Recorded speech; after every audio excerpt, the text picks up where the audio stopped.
et les autres à la vindicte populaire dans des situations comme ça, mais il reste que l'État est le garant de la sécurité des personnes et des biens. Vous avez parfaitement raison. Oui. Vous avez parfaitement raison. Moi, je pense que, à la suite de Didier, je veux dire qu'avant, nous avions des plans quinquennaux dans ce pays. On savait qu'après un an, voilà ce qu'on va faire. On va anticiper. Voilà. Nous avions un plan, n'est-ce pas, de décentralisation économique.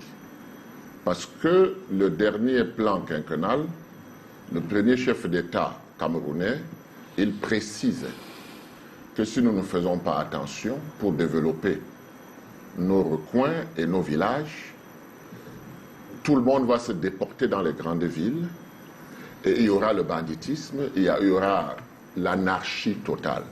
Donc il fallait urgemment décentraliser l'économie du pays afin que toutes les régions puissent avoir des pôles de développement et les villages aussi puissent se produire.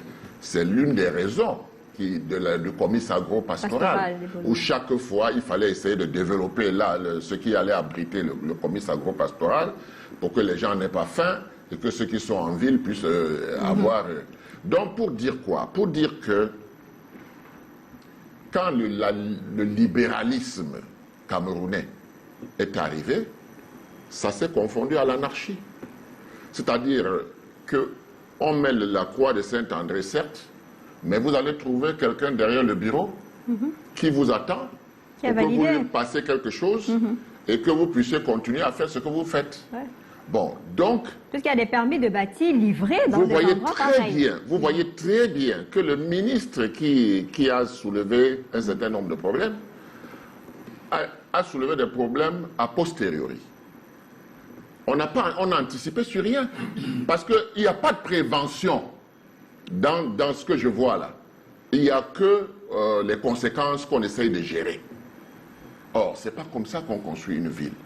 Moi, je pense que tout est à bâtir encore. Ça n'enlève pas le fait que je suis parfaitement d'accord qu'il y a des gens qui investissent ici, c'est pour gagner de l'argent. Et ils font leur business et ils prennent trop de risques. On ne peut pas construire une maison à étage si ça ne répond pas aux normes. Donc moi, je suis convaincu que la responsabilité première appartient à l'État. Vous avez vu bien que la gestion des catastrophes est logée au ministère de l'administration territoriale. Le ministre de l'administration territoriale, peut-être qu'il est hors du pays parce que souvent il est prompt à il a tenu la réunion avec les gouverneurs où il a instruit un certain nombre de choses et maintenant les gouverneurs sont chargés de l'implémenter dans leur région. Mais la dame qui est arrivée, elle est venue faire quoi? Elle est ministre de l'Habitat. De quel habitat? Ben, il faut déjà placer les maisons qui sont en chômage quelque part là. Après il y a ça et autres. Donc moi je pense que c'est pas de son ressort d'ailleurs. Parce que le problème qui se pose là, c'est un problème de sol, c'est un problème technique, n'est-ce pas? Les gens ne devaient pas construire à cet endroit. Vous comprenez? Donc la décentralisation devrait venir aider les maires d'arrondissement qui n'ont pas de moyens. Ils ont les yeux, ils ont les oreilles, les conseillers municipaux. Ils peuvent dire que là-bas, à côté de chez moi, il y a tel problème.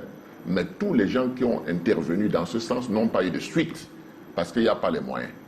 Et même les croix de Saint-André qu'on met là, les maires préfèrent avoir des brigades qui vont contrôler que cette maison-là, on est en train de construire, on a mis le gravier sur le trottoir, donc on calcule le mètre carré, ça vous fait tel nombre de millions, allez payer à la caisse. Voilà. Et malheureusement, ce sont des personnes